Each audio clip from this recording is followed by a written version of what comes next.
कहानी के शुरुआत में ही हम दिल्ली में हॉकी वर्ल्ड कप के फाइनल मैच को देखते हैं, जो कि था पाकिस्तान और इंडिया के बीच में, और पाकिस्तान 1-0 से लीड कर रहा था। दूसरी तरफ हम इंडियन टीम के कैप्टन कबीर खान को देखते हैं और सब जी जानकर कोशिश कर रहे थे। इसके बाद ही पाकिस्तान को एक पेनल्टी लगती है, जिसके वजह से इंडिया को एक मौका मिलता है और कबीर इसी पेनल्टी स्ट्रोक में बॉल को शॉट करता है, लेकिन ये बॉल गोल में जाकर नहीं लगती है और इंडिया ये मैच हार जाती है, जिससे कि सभी बिल्कुल टूट जाते हैं। इसके बाद हम देखते हैं कि पाकिस्तान टीम के कैप्टन कबीर के पास आते हैं और उसे दिलासा देते हैं और कबीर भी स्पोर्ट्समैन स्पिरिट दिखाते हुए उस पाकिस्तानी प्लेयर के साथ हैंडशेक करता है और ये फोटो मीडिया वायरल कर देती है। और इसके बाद ही सबके दिमाग में ये ख्याल आता है कि दरअसल कबीर के रिलीजन के वजह से उसने शायद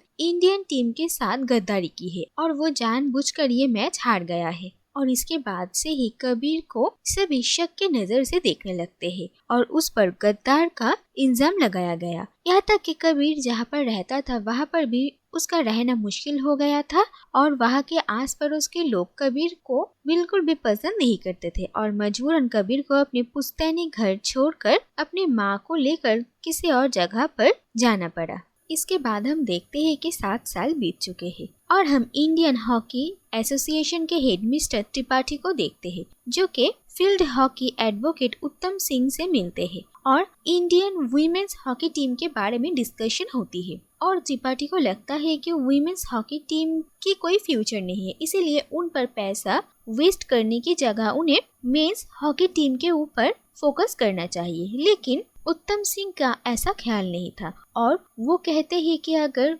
वुमेन्स हॉकी टीम पर मेहनत किया जाए तो वो लोग भी इंडिया के लिए कुछ कर सकते हैं। और उत्तम सिंह कहते हैं कि उनके पास एक ऐसा इंसान भी है जो कि इंडियन वुमेन्स हॉकी टीम को कोच कर सकते हैं। और इसके बाद ही हम देखते हैं कबीर खान को, और कबीर खान इस जॉब के लिए तैयार थे, लेकिन पहले कमेटी मेंबर्स को इस बात से ऐतराज हो रहा था, लेकिन उत्तम सिंह उन लोगों को मना लेता है और फिर कबीर को 16 यंग हॉकी प्लेयर्स की जिम्मेदारी दी जाती है इन्हें वर्ल्ड कप के लिए तैयार करने के लिए। और पहले दिन जब कबीर फील्ड में आते हैं तो वो देखते हैं कि यहाँ पर सारे प्लेयर्स के बीच कोई यूनिटी नहीं है और सब अपने अपने मन मर्जी के काम करते हैं। और दूसरी तरफ हम सारे प्लेयर्स को देखते हैं जो कि अलग अलग रिलीजियन से, अलग अलग डिस्ट्रिक्ट से आए हैं और सभी अपने अपने डिस्ट्रिक्ट के चैंपियन हैं। जहाँ पर हम हरियाणा से आए हुए कोमल चौटाला, चंडीगढ़ की प्रीति सवरवाल,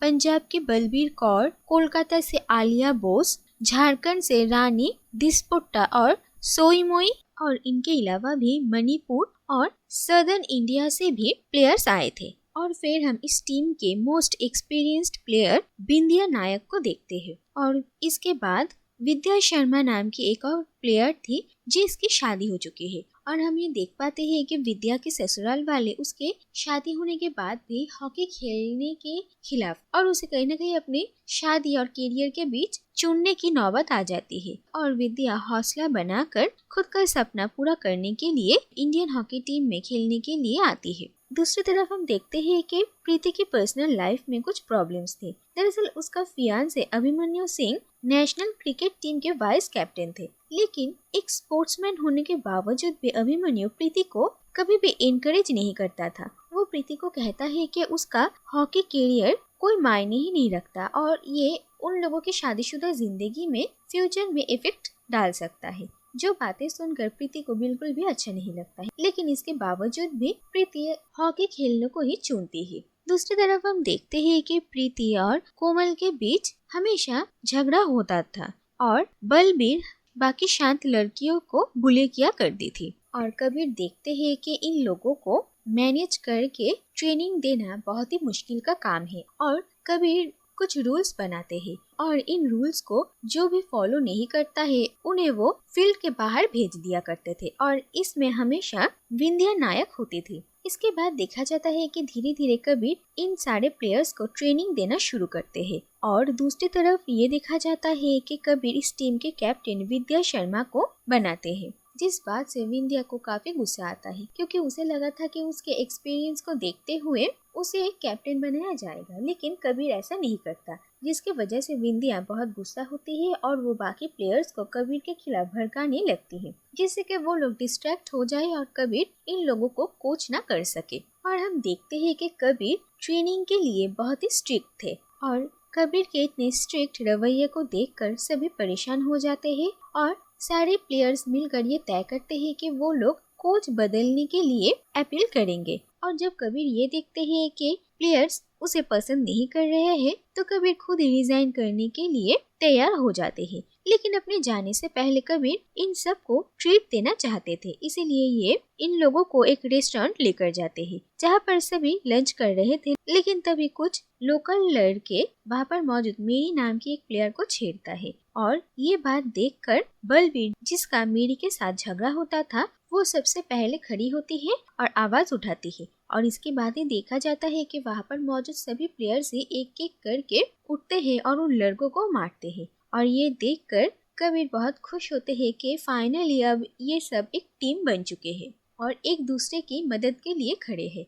और वहाँ पर मारपीट खत्म होने के बाद सारे प्लेयर्स को ये समझ में आता है कि आखिर कबीर क्या करने की कोशिश कर रहे हैं। कबीर पहले से ही इन सभी में एक यूनिटी लाने की कोशिश कर रहे थे और इसमें वो कामयाब होते हैं। सबसे पहले इन लोगों ने एक साथ मिलकर कबीर के खिलाफ खड़े होने का फैसला किया और अब रेस्टोरेंट में एक प्लेयर की इज्जत बचाने के लिए सभी खड़े हो गए। और इसके बाद जब सारे प्लेयर्स को भी ये बात समझ में आती है, तो वो सब अब कबीर को ही अपना कोच के रूप में चाहते हैं। और इसके बाद कबीर और सारे प्लेयर्स जोरों शोरों से ट्रेनिंग शुरू करते हैं और वो लोग बहुत अच्छा खेलने लगते हैं। इसके बाद ही जब कबीर मिस्टर त्रिपाठी के साथ इंडियन टीम को वर्ल्ड कप भेजने के लिए बात करने के लिए आते हैं, तो मिस्टर त्रिपाठी कहते हैं कि उनकी फंडिंग बहुत कम है और इसीलिए वो लोग मेंस टीम को ही वर्ल्ड कप में भेजने की तैयारियां कर रहे हैं। और ये बात सुनकर कबीर बहुत हैरान होते हैं और वो बार बार रिक्वेस्ट करते हैं और त्रिपाठी को समझाने की कोशिश करते हैं कि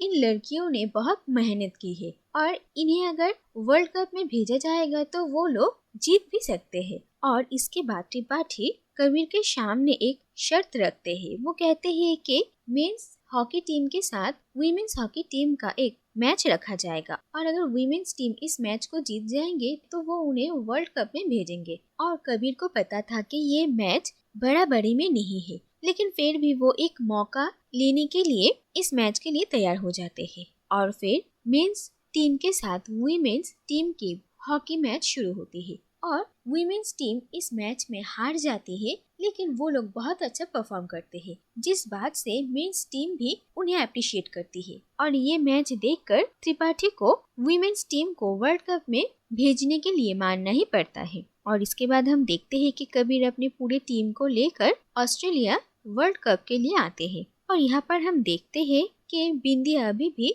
विद्या को इस टीम का कैप्टन देखकर खुश नहीं है और उसकी बहुत ही रिबेलियस एटीट्यूड था, जिस वजह से ऑस्ट्रेलिया के साथ उनकी पहली मैच में इंडिया 7-0 से हार जाती है। और कबीर को ये बात समझ में आ रही है कि बिंदिया मन लगाकर नहीं खेल रही है और इसके लिए कबीर बिंदिया से अकेले में बात करता है और उसे उसके परफॉर्मेंस के बारे में पूछता है। और बिंदिया कबीर को विद्या के कैप्टन होने के बारे में बात करती है और वो कबीर से बदतमीजी करती है, जिस बात से कबीर काफी गुस्सा हो जाता है और वो बिंदिया को टीम से बाहर निकाल के एक्स्ट्रास में डाल देता है। और इसके बाद देखा जाता है कि कबीर बाकी की टीम को बहुत अच्छे से ट्रेनिंग देते हैं और फिर एक के बाद एक करके इंडियन टीम सारे मैचेस जीत जाते हैं। लेकिन इसके बाद ही साउथ कोरिया के साथ उनका मैच था और कबीर देखते हैं कि साउथ कोरिया की टीम बहुत ही ज्यादा स्ट्रांग है और इस टीम के अगेंस्ट मैच जीतने के लिए उन्हें किसी एक्सपीरियंस्ड प्लेयर की जरूरत है। और कबीर को पता था कि इस मैच में बिंदिया नहीं होगी तो वो लोग ये मैच हार जाएंगे और इसीलिए कबीर बिंदिया से बात करते हैं और बिंदिया को कहते हैं कि इंडिया और इस टीम को उसकी जरूरत है। और बिंदिया भी कहीं न कहीं अपनी गलतियां समझती है और वो जी जान लगा देती है अपनी टीम को जिताने के लिए। और फिर ये देखा जाता है कि बिंदिया की स्ट्रेटेजी से और इंडियन टीम की यूनिटी से वो लोग साउथ कोरिया के अगेंस्ट ये मैच जीत जाते हैं और फाइनल में इंडिया और ऑस्ट्रेलिया ये दोनों टीम पहुंच जाती है। और फाइनल मैच के पहले कबीर कोमल और प्रीति से बात करते हैं और कहते हैं कि उन लोगों के बीच जो झगड़ा है वो लोग फाइनल से पहले ही इस झगड़े को सुलझा ले, क्योंकि उनके इस आपसी रंजिश की वजह से उनका फाइनल मैच सफर नहीं कर सकता है। और इसके बाद फाइनल मैच से पहले कबीर इन सारी प्लेयर्स की हौसला बढ़ाने के लिए एक स्पीच देते हैं और कबीर की ये स्पीच सुनकर इंडियन टीम तैयार होती है और फाइनल मैच के लिए आती है। और जहाँ पर ये देखा जाता है कि आखिरी तक ये गेम पेनल्टी शूटआउट्स में पहुंचती है और पेनल्टी शूटआउट में ये देखा जाता है कि इंडिया 3-2 में जीत जाती है और वर्ल्ड कप की ट्रॉफी इंडियन टीम को मिलती है और सभी बहुत खुश होते हैं। और इसके बाद ये टीम जब इंडिया पहुंचती है तो ये देखा जाता है कि लोगों से उन्हें कितना प्यार और रिस्पेक्ट मिल रहा था और दूसरी तरफ जिन प्लेयर्स के पर्सनल लाइफ में प्रॉब्लम्स थे वो भी धीरे धीरे सॉल्व हो जाती है। और इसके बाद हम देखते हैं कि कबीर के ऊपर से भी गद्दार होने का इल्जाम हट जाता है और कबीर अपने माँ को लेकर अपने पुराने घर में आता है, जहाँ पर सभी कबीर को देखकर बहुत खुश होते हैं और कबीर को अपना खोया हुआ इज्जत वापस मिल जाती है। और इसी के साथ ही ये कहानी यहीं पर ही खत्म हो जाती है।